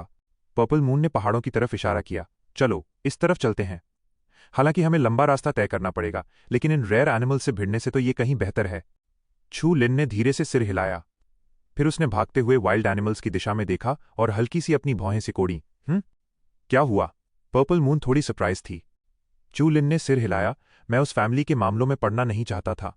मैंने वहां जाने का सोचा भी नहीं था, लेकिन वो लोग मुसीबत में फंस गए हैं। पर्पल मून ने धीरे से सिर हिलाया। वूश! वो दोनों तेजी से हवा में उड़ गए। स्ट्रेंज एनिमल्स की टाइड और भी तेज हो गई। उस अमीर कपड़ों वाले लड़के ने कोल्डली नाक सिकोड़ी। उसके लेवल के लोगों को एक्सोटिक एनिमल्स की टाइड में कोई खास इंटरेस्ट नहीं होता था। काफी देर तक एक्सोटिक एनिमल्स के ग्रुप का शिकार करने के बाद भी उन्हें मुश्किल से 1 किलो ब्लड क्रिस्टल्स मिलते थे। ब्लड क्रिस्टल्स आखिर कर ही क्या सकते थे? उल्टा उनका खुद का ही नुकसान होता था। इतना टाइम वेस्ट करना बिल्कुल वर्थ इट नहीं था। कुछ ही मूव्स में उस अमीर कपड़ों वाले लड़के ने वांग यिन को अपने काबू में कर लिया था। उसके हाथ में गहरी चोट लगी थी। लड़का उसे लेकर हवा में उड़ गया। चलो चलते हैं। वांग जी और बाकी दोनों अपनी छाती पकड़े खून उगल रहे थे। उन्हें अपने कानों में गूंजती हुई दहाड़ें करीब आती हुई महसूस हो रही थीं। एक्सोटिक एनिमल्स की टाइड उनके बिल्कुल पास आ चुकी थी। वो तीनों टियानक्वान स्टेट के अर्ली स्टेज में थे और बुरी तरह घायल भी थे। वो उन फॉरेन एनिमल्स से कैसे लड़ पाते? फॉरेन एनिमल्स को बस एक बार उनके ऊपर पैर रखना था और वो कुचलकर मीट के कचूमर में बदल जाते। उसके बाद वो जानवरों का ग्रुप उन्हें आराम से खा जाता। रुको! वांगजी जोर से चिल्लाया। वो हमारी बहन है। तुम हमें यहां ऐसे छोड़कर नहीं जा सकते। लियू हां की आंखों के आगे अंधेरा छा रहा था। ये कमीना कर क्या रहा है? तुम्हारी बहन? वो अमीर कपड़ों वाला लड़का अचानक हंसने लगा। मुझे क्या फर्क पड़ता है कि वो किसकी छोटी बहन है? जो इंसान मुझे पसंद आ गया और जो इनहेरिटेंस मुझे चाहिए, अगर उसे छीनना पड़े तो मैं छीन लूंगा। वांगजी हाँफते हुए बोला। नहीं नहीं, हम तुम्हारे काम आ सकते हैं। हम अपनी बहन को मना लेंगे कि वो अपनी ड्रैगन स्पिरिट तुम्हें ट्रांसफर कर दे। ओह! उस लड़के ने हल्की सी अपनी आंखें उठाईं। एक्सोटिक एनिमल्स की टाइड के बीच चू लिन और पर्पल मून उन एक्सोटिक एनिमल्स की टाइड का पीछा कर रहे थे। आसपास के जानवरों को उनकी पावर महसूस हो रही थी, इसलिए वो उनसे पंगा लेने की हिम्मत नहीं कर पा रहे थे। चू लिन उस एक्सोटिक एनिमल्स की टाइड में घुस गया ताकि उनकी सांसों को सेंस कर सके। तुम्हें फिर से क्या मिल गया? पर्पल मून ने चू लिन की सिकुड़ी हुई आंखें देखीं और जल्दी से क्यूरियस होकर पूछा। चू लिन हंसा। कुछ इंटरेस्टिंग चीजें। मैं सोच रहा हूं कि इस प्रॉब्लम को सॉल्व करने का सबसे आसान तरीका क्या होगा। चू लिन के सेंसेस हमेशा बाहर की दुनिया तक फैले रहते थे और उसने उनकी सारी बातें अपने दिमाग में उतार ली थीं। वांगजी की पत्नी इतनी बुरी तरह घायल होने के बाद भी गुस्से में पागल हो रही थी। उसने वांगजी की पीठ पर जोर से थप्पड़ मारा और बार बार खांसने लगी। तुम पागल हो गए हो? वो मोटी औरत चीखते हुए बोली। अगर बहन वांग यिन ने अपनी ड्रैगन सोल किसी और को दे दी तो क्या हमारा पैसों का पेड़ हाथ से नहीं चला जाएगा? हमारे बच्चों का फ्यूचर पूरी तरह बर्बाद हो जाएगा। वांगजी लालची था, लेकिन उसका दिमाग अपनी पत्नी से थोड़ा ज्यादा काम करता था। उसने उसके चेहरे पर एक थप्पड़ मारा और कहा, तुम पागल हो गई हो क्या? अपनी छोटी बहन को सौंपकर हम ना सिर्फ अपनी जान बचा सकते हैं, बल्कि इन बड़े लोगों की चापलूसी भी कर सकते हैं। इसमें बुरा क्या है? वांगजी की पत्नी एकदम सुन रह गई। बड़े लोगों की चापलूसी, ये आइडिया उसे ठीक लगा। उसके चेहरे का गुस्सा तुरंत एक चापलूस स्माइल में बदल गया और उसने आसमान में खड़े उस अमीर लड़के की तरफ देखा। मालिक, हम बहन वांग यिन को मना लेंगे और आपसे हमारी मदद करने की रिक्वेस्ट करेंगे। हम ज्यादा कुछ नहीं मांगते, बस हमारे फ्यूचर का थोड़ा इंतजाम कर दीजिए। लियू हा ने खांसते हुए मुंह भर खून उगल दिया। सबसे आगे खड़े होने की वजह से उसे ही सबसे तगड़ा झटका लगा था। इस वक्त उसका सिर घूम रहा था और उसके दिल में बस एक ही ख्याल था, ये दोनों पति पत्नी पागल हैं। हवा में खड़े उस लड़के ने उन दोनों की बातें आराम से सुनी, लेकिन मुंह से एक शब्द भी नहीं निकाला। उस अमीर कपड़ों वाले लड़के के हाथ में लटकी वांग यिन की आंखों से आंसू बह रहे थे। उसने कभी उम्मीद नहीं की थी कि वो प्यार करने वाले दो लोग इतने पत्थर दिल बन जाएंगे। वांग यिन को लग रहा था जैसे आसमान घूम रहा हो और पूरी दुनिया में अंधेरा छा गया हो। ऐसा लग रहा था जैसे उस पर आसमान टूट पड़ा हो। हा हा। ऐसा लगा जैसे उस लड़के ने दुनिया का सबसे फनी जोक सुन लिया हो। हा हा हा हा हा। हंसते हुए उसने नीचे देखकर कहा, तुम्हें समझ नहीं आ रहा है? जो चीज हमें पसंद आ जाए उसके लिए हम तुम जैसी चींटियों से कोई डिस्कशन थोड़ी ना करेंगे। क्या मजाक है? तुम लोग किस कचरे के ढेर से आए हो? हा हा हा। एक शिकारी होने के नाते उसे अपने शिकार के बारे में सोचने की कोई जरूरत नहीं थी। चलो चलते हैं, इन तीनों को यहीं छोड़ दो ताकि ये एग्जॉटिक एनिमल्स का खाना बन सकें। जी। दर्जनों लोग हवा में उड़ गए और पीछे रह गए गालियां बकते हुए वो पति पत्नी और लियू हां, जिसके होश धीरे धीरे उड़ रहे थे। कमीनो, तुम मेरी बहन को चुरा रहे हो। वो हमारा कैश काउ है। हम सब यहां मरने वाले हैं और तुम्हें कैश काउ की पड़ी है। एक भयानक दहाड़ गूंजी। एग्जॉटिक एनिमल्स की टाइड तेजी से उनकी तरफ आ रही थी। वांगजी सबसे आगे दौड़ रहे वाइल्ड कैटल और दूसरे जानवरों की खौफनाक बदबू सूंघ सकता था। वो अब टुकड़ों में कुचला जाने वाला था। वांगजी को अपने पैरों के बीच एक अजीब सा एहसास हुआ और एक गर्म गीलेपन ने उसकी पैंट भिगो दी। एक और दहाड़ आई। वांगजी के कानों में सिर्फ स्ट्रेंज एनिमल्स की आवाजें भर गई थीं। हम सब खत्म हो गए। दहाड़ के साथ जीन एनर्जी का एक धमाका हुआ जिसने वांगजी के बिल्कुल पास पहुंच चुके उस जानवर को सीधा हवा में उड़ा दिया। उस एनर्जी ने कई भागते हुए जानवरों को नीचे गिरा दिया। खतरे से बचने के अपने इंस्टिंक्ट के चलते उन्होंने बीच में एक खाली जगह बना ली और आगे की तरफ दौड़ते रहे। हवा चीरती हुई दो रोशनी की किरणें आईं और हवा में उड़ने वाले अनगिनत इंसेक्ट एनिमल्स उनसे टकराकर राख में बदल गए। वांगजी ने अपना सिर हल्का सा उठाया और चूलिन और पर्पल मून को आसमान से नीचे आते देखा। खुशी के मारे वो पागल हो गया। तुम दोनों मेरी मदद करो, हमें यहां से निकालो। पर्पल मून की ब्लेड घूमी और जमीन की सतह से टकराती हुई सॉर्ड लाइट की एक लहर दौड़ी जिसने एग्जॉटिक एनिमल्स के एक पूरे ग्रुप को काटकर जमीन पर गिरा दिया। छू लिन आराम से लियू हां के पास गया और उसे पैर से हिलाया। क्या तुम अभी भी जिंदा हो? लियू हां ने अपना सिर उठाया और दर्द से सूजी हुई आंखों को मुश्किल से खोला। तुम वही हो? छू लिन ने उसे कुछ पोशंस दिए। उसने उसकी ज्यादा परवाह नहीं की। आखिर वो टियानक्वान स्टेट का एक मार्शल आर्टिस्ट था। उसकी रिकवरी एबिलिटी ठीक ठाक थी। वांगजी और उसकी पत्नी जोर से चिल्लाए, हीरो, हमें बचा लो। छू लिन ने अपनी आंखें सिकोड़ी। मैं तुम्हें क्यों बचाऊं? हम पैसे देंगे, हमारे पास पैसे हैं। वांगजी और उसकी पत्नी ने हड़बड़ाते हुए कहा। छू लिन ने अपना सिर हिलाया। वो तुम्हारा पैसा नहीं है। वांगजी जल्दी से बोला, मेरी बहन का पैसा मेरा पैसा है। हम सब एक ही फैमिली के हैं, हमारा पैसा अलग अलग थोड़ी ना है। और तुम्हारी बहन? छू लिन ने मुस्कुराते हुए कहा। वांगजी एक पल के लिए सन्न रह गया और उसकी आंखों में एक चालाकी चमक उठी। वो मोटी औरत हंसने लगी। तो तुम्हें भी बहन वांग यिन में इंटरेस्ट है? ठीक है, तुम बस हमारी जान बचा लो, हम वांग यिन को तुमसे शादी करने के लिए पक्का मना लेंगे। छू लिन ने धीरे से अपना सिर हिलाया। तुम दोनों सच में जानवर हो। वांग यिन की उम्र ही क्या है? क्या वो उसे किसी सामान की तरह बेच रहे हैं? छू लिन आराम से खड़ा हुआ। उसने पर्पल मून को आवाज लगाई और वहां से निकल गया। वांगजी हड़बड़ा गया। अरे रुको, अगर तुम हमें नहीं बचाओगे तो तुम्हें पता भी नहीं चलेगा कि मेरी बहन कहाँ है। छू लिन ने कोल्डली नाक से कोड़ी। उसने डार्क डेविल टच के जरिए सब कुछ पता कर लिया था। उसे इन दो फालतू लोगों की क्या जरूरत थी? छू लिन ने आराम से लियू हां को उठाया। ये इंसान बुरा नहीं था। अगर वो वांगजी के साथ मारा जाता तो ये अफसोस की बात होती। चलो चलते हैं। छू लिन ने लियू हां को उठाया और जियू के साथ तेजी से उस अमीर कपड़ों वाले लड़के का पीछा करने लगा। छू लिन के जाने के बाद एक्सोटिक एनिमल्स की टाइड के बीच बनी वो खाली जगह धीरे धीरे भरने लगी और स्ट्रेंज एनिमल्स तेजी से वांगजी और उसकी पत्नी की तरफ दौड़ पड़े। मैं तुम्हें श्राप देता हूं। तुम हत्यारे हो। मैं भूत बनकर भी तुम्हें नहीं छोड़ूंगा। मैं चाहता हूं तुम मर जाओ। आह आह। दहाड़ें गूंजी। एक्सोटिक एनिमल्स की टाइड बेरहमी से उनके ऊपर से गुजर गई। खून के प्यासे इंसेक्ट एनिमल्स उनकी बॉडी पर टूट पड़े और उनके गोश्त को नोच नोच कर खाने लगे। उनकी चीखें और तड़प जल्दी ही एक्सोटिक एनिमल्स के उस समंदर में शांत हो गईं। एक काली परछाई आसमान से नीचे आई। ईविल नाइटमेयर शैडो के मैजिकल एवोल्यूशन से वो धुएं जैसे काले रंग का दिख रहा था। उसने वांगजी और उसकी पत्नी को पूरी तरह से मीट का कचूमर बनते हुए बहुत सैटिस्फैक्शन के साथ देखा। फिर उसने अपना मुंह खोला और हल्के से अपनी उंगलियों को छुआ। दो पर्पल फ्लेम्स उस मीट के कचूमर पर गिरीं। डार्क फायर जल रही है। जब मारना ही है तो पूरी तरह मारो।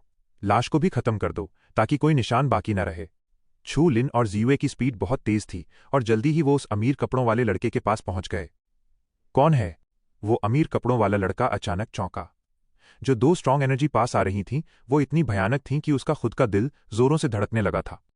कोई एक्सट्रीमली ईवल प्लैनेट का इंसान या किसी और रीजन का ओवरलॉर्ड? ये दोनों बहुत स्ट्रांग हैं। उसने आसमान से चू लिन और पर्पल मून को तेजी से अपनी तरफ आते देखा। वो धीरे धीरे करीब आ रहे थे और उनकी नजरें उसके हाथ में लटकी उस लड़की पर टिकी थीं। उस लड़के ने अपनी भौहें उठाईं। क्या ये इस लड़की की इनहेरिटेंस छीनने आए हैं? चू लिन ने वांग यिन की तरफ इशारा किया।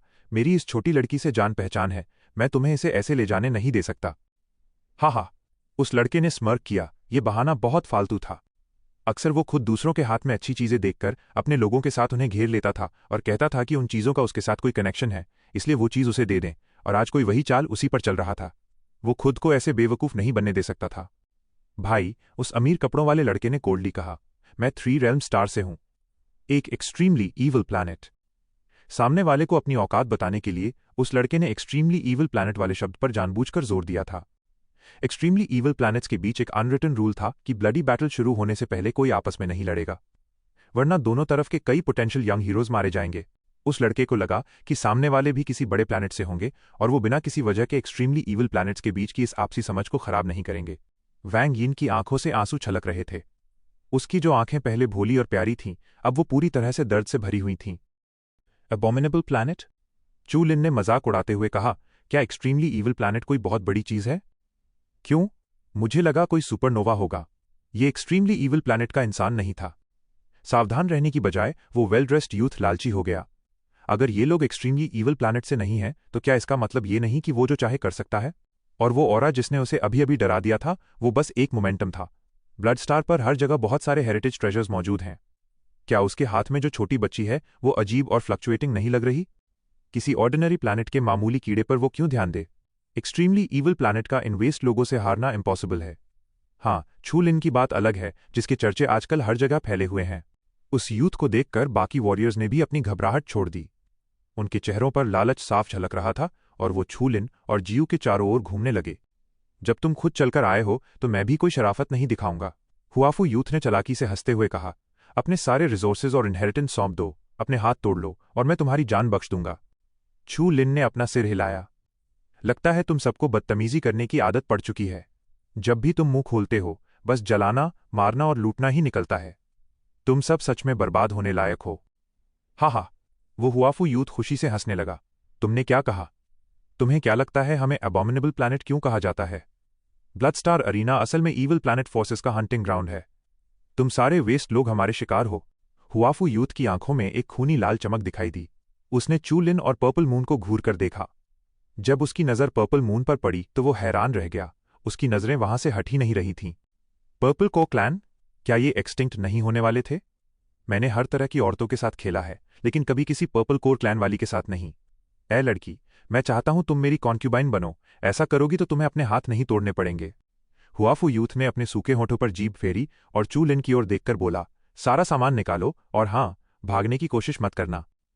वांग यिन ने अपनी लाल और सूजी हुई आंखें खोली और कमजोर आवाज में कहा, बड़े भैया, बड़ी दीदी, जल्दी भाग जाओ। चू लिन ने लियू हां को अपने पैरों के पास फेंक दिया और जियू की ओर देखा। इन सबको मार दो, एक भी जिंदा नहीं बचना चाहिए। अच्छा, उस यूथ ने अपनी भौहें सिकोड़ी। किसी के पास ईवल प्लैनेट टीम को हराने की ताकत कैसे हो सकती है, चाहे वो ऑर्डिनरी प्लैनेट से हो या ब्लड डीमन स्टार से? क्या ऐसा हो सकता है कि पर्पल कोर क्लैन ने अपने ही क्लैन को एब्जॉर्ब कर लिया हो? मार डालो। जैसे ही जियुए ने अपना लंबा चाकू घुमाया, चाकू की एक तेज रोशनी चमकी और हवा में बिखरे हुए वॉरियर्स किसी टूटे हुए पंखों वाली ड्रैगन फ्लाई की तरह नीचे गिरने लगे। तुम्हारी मेरे लोगों को छूने की हिम्मत कैसे हुई? हुआफू यूथ के माथे पर नीली नसें उभर आईं और उसकी कनपटी तन गई। ऐसा लग रहा था जैसे उसकी नसें फटने वाली हों। एक्सट्रीमली ईवल प्लैनेट, हा, इसका नाम सुनकर ही लगता है कि इन्हें मार देना चाहिए। चू लिन ने हुआफू यूथ के सीने की तरफ इशारा किया। उसकी उंगलियों से एक तेज और ठंडी रोशनी निकल रही थी। भले ही उस हुआफू यूथ के पास मिस्टीरियस वर्ल्ड में दूसरी बार लौटने की ताकत थी, फिर भी उसे अपनी पीठ पर एक भयंकर ठंडक महसूस हुई। Magic dragon armour. उस वेल ड्रेस्ड यूथ के शरीर के सभी छिद्रों से अबिस मैजिक क्यूई तेजी से बाहर निकली और एक मोटी पर्पल ब्लैक आर्मर में बदल गई। उस आर्मर ने सारी फ्री एनर्जी को खींच लिया, उसके डर को छुपा लिया और यहां तक कि उस काले आर्मर ने रोशनी और आवाज को भी निगल लिया। उस हुआफू यूथ के चेहरे पर घमंड साफ दिख रहा था। आखिर ये 3 स्टार्स की सबसे पावरफुल डिफेंस स्किल्स में से एक थी। यहां तक कि चू लिन की व्हाइट गोल्ड टाइटेनियम बॉडी थी और उसकी उंगली से तेज मैजिक पावर निकल रही थी।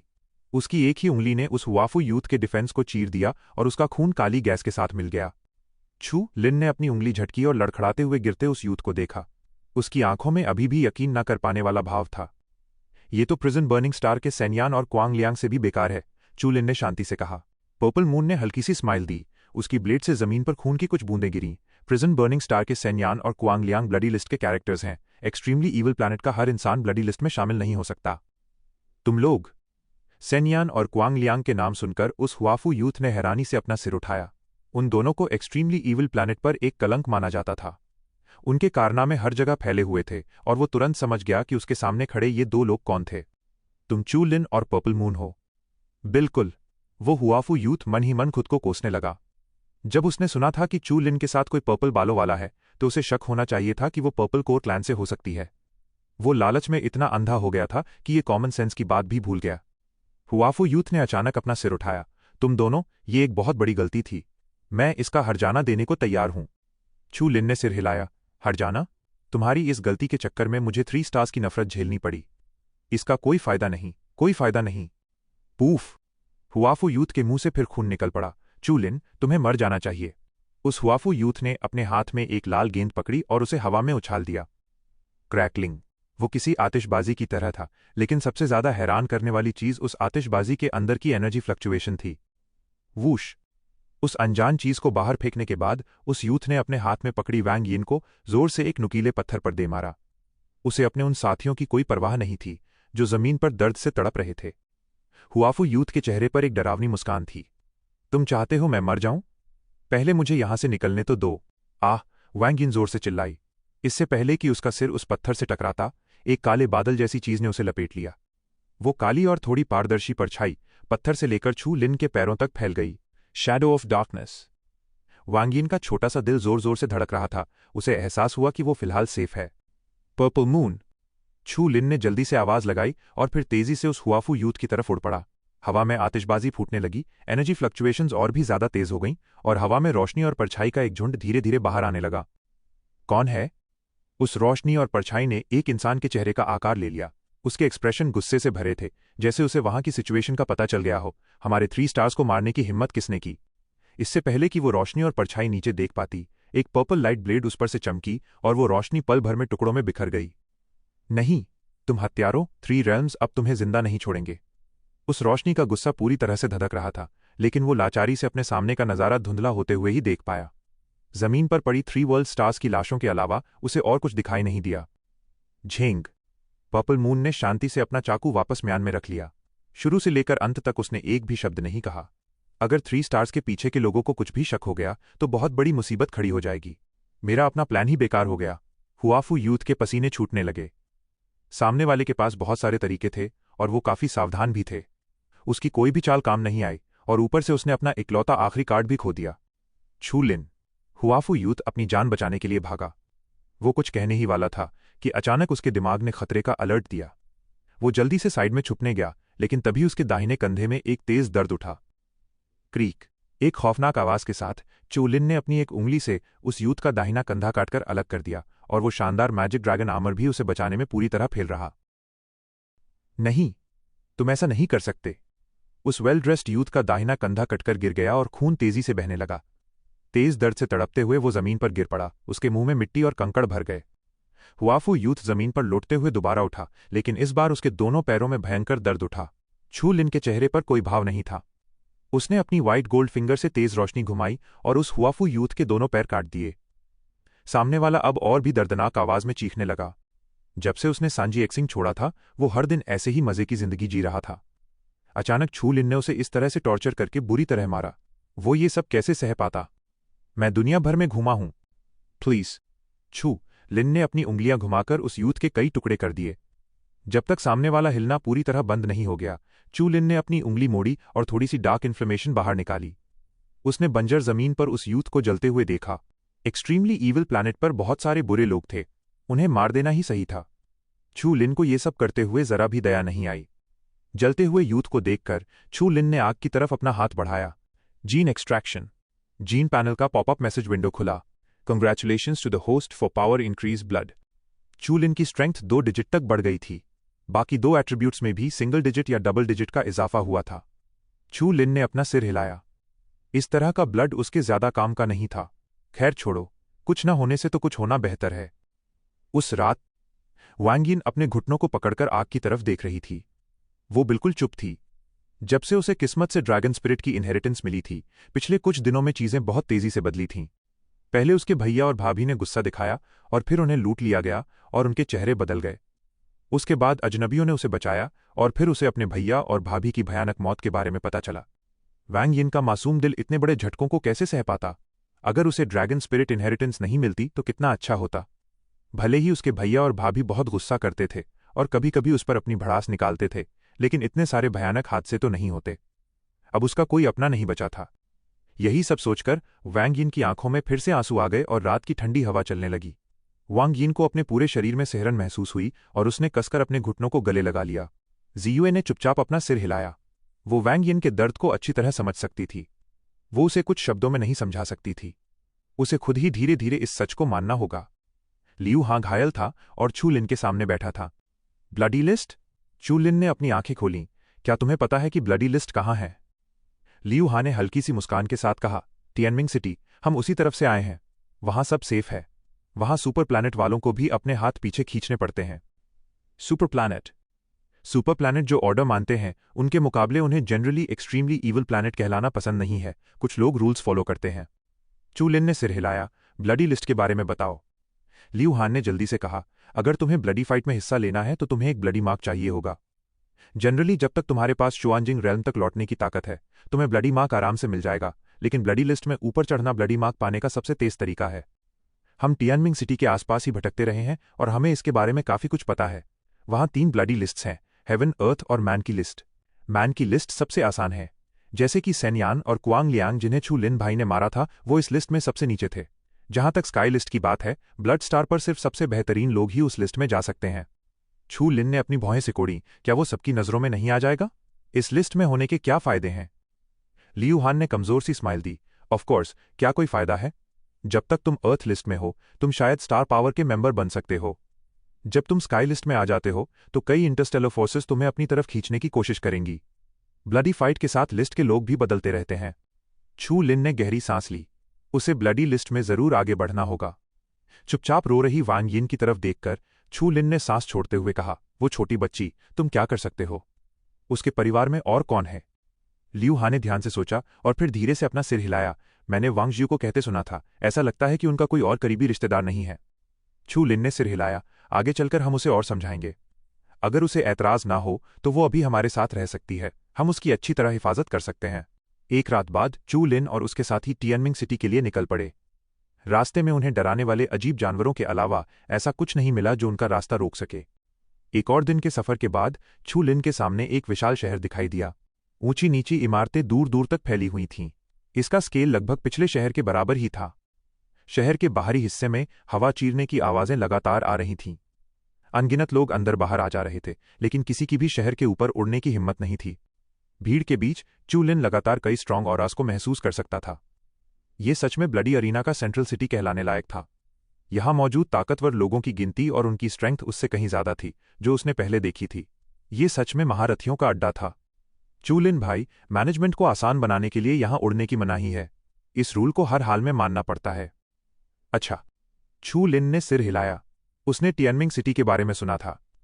यहां सिर्फ एक्सट्रीमली ईवल प्लैनेट और सुपरस्टार के लोग ही नहीं रहते थे, बल्कि ब्लडी अरीना के मैनेजर्स भी यहीं थे। पहले वालों से पंगा लेना ठीक था, लेकिन इन मैनेजर्स से उलझना भारी पड़ सकता था। छू लिन की नजरें समझदार वांग यिन पर पड़ीं। वो अभी भी उदासी भरी खामोशी में थी। उसका शांत चेहरा सिर्फ एक दिखावा था। कोई नहीं बता सकता था कि उसके दिल के अंदर कैसा तूफान छुपा हुआ था। फिर उसने लियू हान की तरफ देखा। ब्लडी लिस्ट कहाँ है? लियू हान ने धीरे से कहा, वहां देखो। लियू हां की नजर का पीछा करते हुए छू लिन ने देखा कि उन ऊंची इमारतों के बीच एक पूरा खून के रंग का मॉन्यूमेंट खड़ा था। जिसने ब्लड स्टार की जाने कितनी आंधियां झेली होंगी, उसकी एनर्जी फ्लक्चुएशन सच में डराने वाली थी। ये मैजिक पावर एक खजाना है। छू लिन के मुंह से निकल पड़ा और फिर उसकी आंखें थोड़ी सिकुड़ गईं। इस तरह का खजाना एक ऐसी चीज थी जो किस्मत से मिलती थी, इसे कोई मांग नहीं सकता था। ग्रेड के मामले में ये उसके फियर्स टीथ और ब्लड स्टैब से कहीं बढ़कर था। इन स्टारगेट की लिखावट सच में कोई मामूली बात नहीं थी। एक ब्लडी लिस्ट खुद में एक मैजिक पावर ट्रेजर थी। कौन जानता था कि इतने बड़े ब्लड स्टार ने ऐसी कितनी ब्लडी लिस्ट्स बना रखी होंगी। जाहिर है, इस खजाने की तुलना सोर्स ऑफ एक्सटिंक्शन और जीओआई से नहीं की जा सकती थी। वो दोनों ही सिविलाइजेशन के बनाए हुए चमत्कार थे, यहां तक कि पूरे यूनिवर्स में लोग उन्हें पाने के लिए तरसते थे। लियू हा ने हंसते हुए कहा, छू लिन भाई, उस खजाने को यहां से हटाया नहीं जा सकता। जो कोई भी ब्लडी लिस्ट से छेड़छाड़ करने की हिम्मत करता है, उसे ब्लडी एडमिनिस्ट्रेटर सीधा ब्लडी अरीना से बाहर फेंक देते हैं। छू लिन ने सिर हिलाया। ये बिल्कुल किसी कंपनी के इंटरव्यू जैसा था। तुम सिर्फ इसलिए कोई डेस्क उठाकर घर नहीं ले जा सकते क्योंकि वो तुम्हें अच्छी लगी। हालांकि वो मैजिक ट्रेजर बहुत रेयर और पावरफुल था, लेकिन वो कोई बेवकूफ नहीं था। इसके अलावा उसे उस मैजिक ट्रेजर की कोई खास जरूरत भी नहीं थी, क्योंकि उसके पास पहले से ही सोर्स ऑफ एक्सटिंक्शन मौजूद था। सिटी के सेंटर में एक फ्लैट स्क्वायर पूरी तरह से लोगों की भीड़ से भरा हुआ था, जो दूर से छोटे छोटे काले धब्बों जैसे लग रहे थे। चू लिन की नजरें घूमी और एक ब्लडी मॉन्यूमेंट पर जाकर टिक गईं, जो किसी पहाड़ी की तरह खड़ा था। उस मॉन्यूमेंट के ऊपर एक खूनी रंग का हालो चमक रहा था, जो इतना डार्जलिंग था कि वो शहर की सबसे नोटिसेबल चीज बन गया था। क्या यही ब्लडी लिस्ट है? छू लिन ने अपने होठों पर जीभ फेरी। उस ह्यूज ऑब्जेक्ट से निकलने वाली लाइट वेव सच में किसी को भी अमेज करने के लिए काफी थीं। उस ब्लडी स्टील पर अनगिनत नाम गुदे हुए थे। ये जरूर वो स्ट्रांग लोग रहे होंगे जिन्होंने ब्लडी मॉन्यूमेंट का टेस्ट पास करके उस पर अपना नाम छोड़ा था। ब्लडी स्टेल के सामने बहुत सारे लोग इकट्ठा थे। ये टियनमिंग सिटी के सबसे पॉपुलर एरियाज में से एक था। टियनमिंग सिटी से गुजरने वाले स्ट्रांग लोग भी इस लिस्ट में अपनी जगह बनाने की ट्राई करने के लिए यहां जरूर आते थे। इसमें कोई शक नहीं कि इसे सेंट्रल सिटी क्यों कहा जाता है, यहां बहुत सारे स्ट्रांग लोग हैं। छू लिन ने गहरी सांस लेते हुए कहा। बाकी रीजन्स के स्ट्रांग लोग भी मेजर सेंट्रल सिटीज की तरफ आ रहे हैं, और इसमें कोई सरप्राइज की बात नहीं है कि अलग अलग प्लैनेट्स के टैलेंट्स एक जगह पर इकट्ठा हो रहे हैं। पर्पल मून ने हल्के से कहा। जैसे ही छू लिन ने भीड़ पर नजर डाली, 3 ग्रुप्स ने उसका ध्यान सबसे ज्यादा अपनी तरफ खींचा। सफेद कपड़ों में एक ब्यूटीफुल औरत खड़ी थी, जो बर्फ से भी ज्यादा सफेद लग रही थी। उसका चेहरा उसकी व्हाइट स्किन की तरह था, मानो 1000 साल पुरानी बर्फ हो जो कभी नहीं पिघलेगी। सबसे स्ट्रांग ऑरा वाला आदमी एकदम काम था, किसी गहरी झील के पुराने झरने की तरह। उसका ऑरा इतना रहस्यमयी था कि उसे डिटेक्ट कर पाना बहुत मुश्किल था। लेकिन उन सब में तीसरा आदमी दिखने में सबसे ज्यादा हैंडसम था। लियू हान चू लिन के पास आया और बोला, उस कोल्ड लुकिंग औरत का नाम जुआंग क्योंग है। उसके पीछे खड़ी पावर सच में अमेजिंग है। सुना है कि वो एक सुपर प्लैनेट से आई है। जिन लोगों ने भी उस पर ट्राई मारने की कोशिश की, उन्हें अजीब जानवरों के आगे फेंक दिया गया। Super planet? छू लिन ने अपना सिर हिलाया। जब से उसने साउथ ईस्ट रीजन छोड़ा था, अबॉमिनेबल प्लैनेट और सुपर प्लैनेट के लोग कुछ ज्यादा ही अक्सर नजर आ रहे थे। ही शिंघाई उन सब में सबसे पावरफुल है। उसका ओरिजिन बहुत कॉम्प्लिकेटेड है। सुना है कि उनका मदर स्टार डिस्ट्रॉय हो चुका है और उस स्टार फील्ड ने एक अलायंस बना लिया है। इस बार वो ब्लडी कॉम्पिटिशन में उसी अलायंस को रिप्रेजेंट कर रहा है। लियू हान थोड़ा रुककर बोला, उसकी स्ट्रेंथ शुआंजिंग रेल्म के सेकेंड रॉबरी के पीक पर है। उसने एक बार अपने एक हाथ से कई डेड ब्लड डीमंस को मार गिराया था। अच्छा, छू लिन ने धीरे से सिर हिलाया। जाहिर सी बात है, उसके पास कुछ सॉलिड स्किल्स तो थे ही। और वो आखिरी आदमी। लियू हां को थोड़ा शक हुआ, फिर उसने कहा, उस आदमी का नाम ये फेरोंग है। वो हमारे ही स्टार फील्ड से है और वो एक प्लैनेट के बॉल लीडर का बेटा है। वो अक्सर हमारे रॉक स्टार पर आता जाता रहता है, और ये छोटी बच्ची वैंग यिन उससे एक बार मिल चुकी है। ओह, चू लिन थोड़ा सरप्राइज हुआ। वांग यिन ने अपना नाम सुना और ऊपर देखा, लेकिन तभी उसकी नजर एक अजीब सी स्माइल वाले उस हैंडसम चेहरे पर पड़ी। ये फीरोंग। आह! वांग यिन के मुंह से हल्की सी चीख निकल गई और उसने जल्दी से अपने छोटे हाथों से अपना मुंह ढक लिया, लेकिन तब तक बहुत देर हो चुकी थी। जानी पहचानी आवाज सुनकर ये फीरोंग ने हैरानी से पीछे देखा। वांग यिन के छोटे से शरीर को देखकर उसकी आंखें चमक उठीं। हाँ हाँ हाँ हाँ। ये फीरोंग अपने लोगों के साथ भीड़ को पीछे धकेलते हुए तेजी से चू लिन की तरफ बढ़ा। लड़की वांग यिन, मैंने एक्सपेक्ट नहीं किया था कि तुम ब्लडी अरीना ज्वाइन करोगी। वू डाओ से विदाई के बाद तुम्हारे इस भाई ने तुम्हें बहुत मिस किया है। वांग यिन का चेहरा पीला पड़ गया। वो अनजाने में ही छू लिन के पीछे छुप गई। उसने अपने छोटे हाथों से छू लिन के पैंट को कसकर पकड़ लिया और उसे छोड़ने की हिम्मत नहीं कर पा रही थी। तुमने उसे डरा दिया। छू लिन ने अपना हाथ आगे बढ़ाया और ये फेरोंग को रोक दिया। ये फीरोंग ने अपनी ईविल नजरें थोड़ी कम की और छू लिन को ऊपर से नीचे तक घूरा। क्या तुम इसके बड़े भाई हो? मैंने सुना है कि वांग यिन के भाई को पैसों से बहुत प्यार है ना? तो मैं ज्यादा कुछ नहीं कहूंगा। ये फीरोंग ने अपनी उंगली पीछे की तरफ मोड़ी। तभी किसी ने कागजी पैसों से भरा एक भारी बॉक्स लाकर दे दिया। वो बॉक्स एग्जॉटिक बैंकनोट से भरा था, जिन पर कुछ अनजान बूढ़े लोगों की तस्वीरें छपी थीं। दूसरी तरफ वो एक अंगूठी थी, जिसके चारों ओर 1 दर्जन से भी ज्यादा बॉल्स बने हुए थे। 1 लाख युआन तुम्हारे परिवार के लिए 20 साल तक मिडिल क्लास की तरह आराम से स्पेंड करने के लिए काफी हैं। हिस। पर्पल मून ने अपने दोनों हाथों को सीने पर बांधा और मजाक उड़ाते हुए घूरा। स्टार, इस तरह की लोकल करेंसी से लोगों को बेवकूफ मत बनाओ। 1 लाख युआन तो दूर की बात है। वो इतनी आलसी हो चुकी थी कि उसने हर्बल मेडिसिन स्टॉक्स के उस पूरे स्क्वायर की तरफ मुड़कर भी नहीं देखा था जिसने ब्लडी ट्रेजर एक्सपीरियंस किया था। ये फेरोंग ने अपना सिर उठाया और जियू की तरफ देखा। उसकी एकदम परफेक्ट फिगर देखकर उसकी आंखों में अमेजमेंट की चमक दौड़ गई। क्या ये वैंग यिन की भाभी है? मैं तुम्हें जायंट रॉकस्टार की किसी भी हवेली की ऑनररी मास्टर बनने के लिए रेकमेंड कर सकता हूं। तुम आसानी से बहुत अमीर बन सकती हो, बस बदले में मुझे। ये फेरोंग ने छू लिन के पीछे छुपी वांग यिन को देखने के लिए थोड़ा सा सिर झुकाया। ये फेरोंग एक बार जुयान मार्शल आर्ट्स कमेटी के जज के तौर पर जुयान सिंह गया था। उसे लगा था कि ये कोई बहुत ही बोरिंग काम होगा, लेकिन अचानक उसे वांग यिन मिल गई, एक बहुत ही लवली लड़की, जुयान की फ्यूचर स्टार। देखो उसका नाम कितना प्यारा है। ये कहा जा सकता था कि वो जायंट रॉक स्टार की फ्यूचर गॉडेस है। ये फीरोंग को जीतने और अपने हिसाब से कल्टिवेट करने का फीलिंग बहुत पसंद था। वांग यिन डर के मारे छू लिन के और भी पीछे छुप गई और उसकी ये फेरोंग को देखने की हिम्मत नहीं हो रही थी। उनके जायंट रॉकस्टार में ये फीरोंग बहुत ज्यादा पावरफुल था। छू लिन ने भी एक लंबी सांस छोड़ी। अगर इसकी तुलना प्रीवियस जनरेशन से की जाए तो ये बिल्कुल वैसा ही था जैसे यूनाइटेड स्टेट्स के प्रेसिडेंट का बेटा किसी स्कूल फ्लावर पर नजर गड़ाए बैठा हो, जिसका विरोध करना बिल्कुल इम्पॉसिबल था। ये फीरोंग के इस तमाशे की वजह से आसपास खड़े लोग आपस में डिस्कशन करने लगे। वहां शुआनजिंग रेल में वापस लौटने वाले बहुत सारे मार्शल आर्टिस्ट्स मौजूद थे, लेकिन बॉल लीडर का बेटा सच में बहुत रेयर था। अगर ऐसा कोई इंसान अपनी आइडेंटिटी से नीचे उतरने को तैयार हो जाए तो वो आसानी से शुआनजिंग रेल्म के लेवल 4 से भी ऊपर वाले सुपर मास्टर्स को अपने लिए काम पर रख सकता था। आखिरकार एक प्लैनेट का फ्यूचर तो बाउंडलेस होता है। जुआंग क्योंग ने हल्की सी नजर ये फीरोंग और वांग यिन पर डाली और फिर इंडिफरेंस के साथ अपनी आंखें फेर लीं। उसने ऐसे बहुत से मामले देखे थे, सिर्फ अपनी स्ट्रेंथ बढ़ाकर ही ऐसी ट्रेजेडी से बचा जा सकता था। ही शिंघाई बस लगातार ब्लडी स्टेल को घूर रहा था। उसने छू लिन की तरफ देखा तक नहीं। वो छोटी बच्ची छू लिन की पैंट पकड़कर उससे चिपकी हुई थी और बुरी तरह कांप रही थी। छू लिन ने उस लड़की के लिए एक सांस छोड़ी। एक तरफ उसके खून चूसने वाले भैया भाभी थे और दूसरी तरफ ये बॉल लीडर का बेटा जो उस पर बुरी नजर रखे हुए था। अगर चू लिन यहां नहीं होता तो उसका फ्यूचर बहुत मिजरेबल होने वाला था। चू लिन खुश हुए बिना नहीं रह सका कि वांग जी और उसकी पत्नी के जिंदा रहते ये फीरोंग उनसे नहीं मिला, वरना वो पैसों के लिए वैंग यिन को पूरी तरह बेच डालते। छू लिन ने अपना सिर उठाया और वैंग यिन को देखा। ये फेरोंग थोड़ा सरप्राइज हुआ। तुम? छू लिन ने मजाक उड़ाते हुए कहा, अगर तुम्हारी बकवास खत्म हो गई हो तो यहां से दफा हो जाओ। ये फेरोंग का चेहरा गुस्से से ठंडा पड़ गया। उसने छू लिन और मुर्गी की तरह कांप रही वैंग यिन को घूर कर देखा। वो अचानक चिढ़ते हुए बोला, मैं समझ गया। क्या तुम इस लड़की के भाई नहीं हो? छू लिन का चेहरा और भी ज्यादा सीरियस हो गया। दफा हो जाओ यहां से। ये फीरोंग ने हंसते हुए अपने हाथ सीने पर बांध लिए। मैं भी देखता हूं कि तुम मुझसे कैसे डील करते हो। लियू हां जल्दी से छू लिन के पास आया। भाई, इस टिएनमिंग सिटी में कोई फोर्स का इस्तेमाल नहीं कर सकता। जो भी पहले हमला करेगा वो ब्लडी कॉम्पिटिशन की क्वालिफिकेशन खो देगा। Papi, ay papi, ay papi.